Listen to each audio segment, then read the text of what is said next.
本期视频修个大核桃。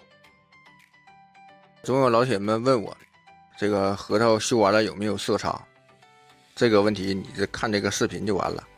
这个核桃啊，它玩了挺多年了，基本上包浆已经包透了。透到什么程度呢？这个棱子拿灯一打就能透。就这个核桃，你们就看修完了有没有色差就完事了。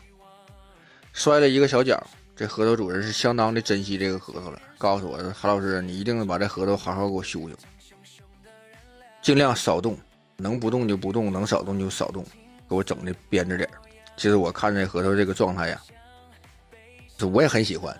这哥们儿说啥也不出啊，我这不出拉倒啊，不出咱就尽好自己的本分的职责。核桃好好给你修修，整编针的。哎呀，这核桃我是越看越喜欢，这么招人稀罕的这小核桃。一个是这个小核桃吧，骨质是非常的好，要不然它玩不出这效果来。再一个就这个小玩意儿就这么小，还能打上对儿，也是十分难得。这个做纹路啊，都去肉啊，也是尽量的能少去就少去，能不动就不动，还得把这核桃的这个大膝盖修的差不多。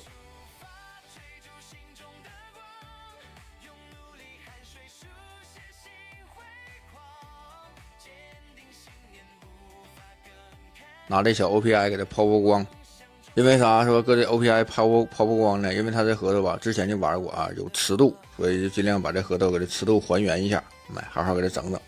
抛完之后，上那个小抛光刷给它去灰啊，整干净的。这核桃基本就修完了。稍后就给好朋友们欣赏一下这个俩核桃修完的一个状态啊，和修好的一个效果。